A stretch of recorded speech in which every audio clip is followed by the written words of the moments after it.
Sa sobrang higko niya mga guys, no, papalitan na lang natin ang biring kasi nga kumakalog at syempre lilimpiwan natin yung ibang pisa-pisa bago natin itako na bago na prino para naman gumanda ang yun di puta. Hello mga morning sa inyo mga guys. Bao karami isang ako na adlaw. May umabot na isang unit mga guys. O trings, pero ang hindi maganda dito ang mga biring-biring niya sa likod. Ako makalog. Tapos mga guys, no, may dinala siya sa atin na prino.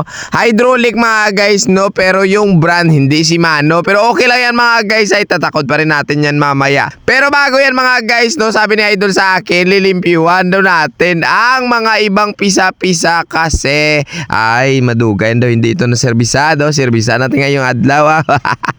Grabe yung mga higko niya daw. Hindi ko ma-expect ba. Ayambot na lang gito. Bali ang gagawin natin mga guys, no, ito na, babaklasin muna natin yung luma niyang prino. Tapos ito na, matamatin na natin sa paguslo ang iya mga kasudlan, no. Siyempre mga guys, gumamit tayo ng special tools dyan o power tools na tinatawag para makakasangkag siya. O iyan na, dahil na ukas na. Gamit na tayo ng duso-duso na special tools para naman mabungkag na sila tanan. Ay agay, grabe kay ko ang iliputa.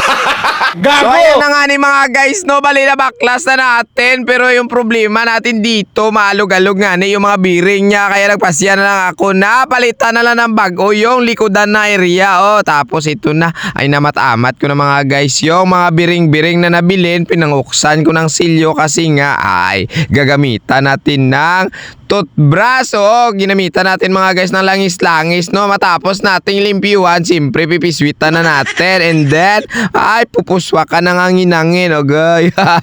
Nagmala man ang animal yate. Kay nagmala ay bitbitan na bago nga biring-biring para maisalpak na natin mamaya ba. O te, kita nyo?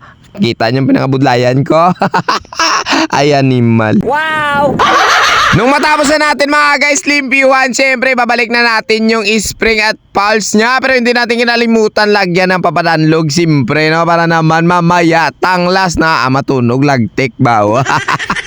Ay ambot na lang gida. Nung matapos natin mga guys i-press yung mga biring-biring sa bottom bracket, sa prehab, syempre balik na tayo dito sa kanyang wheelset. O balik, tatakot na natin yung mga biring-biring niya. Gamit tayo dito ng special tools syempre para smooth lang magsulot. So ayan na nga ni mga guys, no, finally nag-uuni na siya, nagtutunog na ang lagtik niya. Bali dito na, balik na tayo mga guys, no. Nagtakod na dito si Nunoy ng rotor disc habang ako ay binabalik ko na yung kanyang pulit. Tapos gulong-gulong. Tapos mga guys, hindi natin kinalimutan hugta ng bottom bracket matapos natin kinamot sa pagpasulod agay.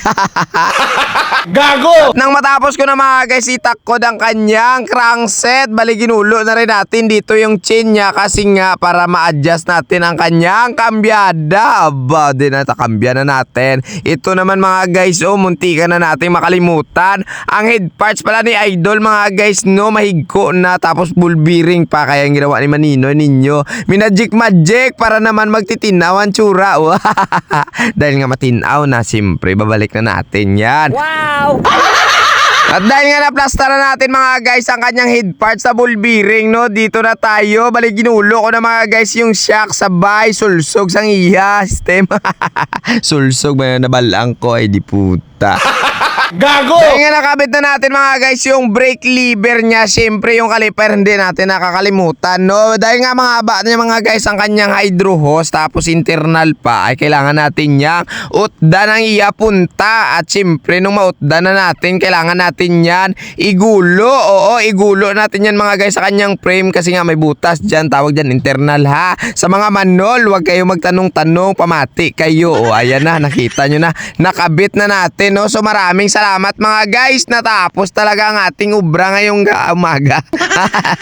Ay kanamin sa obra. So paalam na po, God bless to all, bye bye. Ay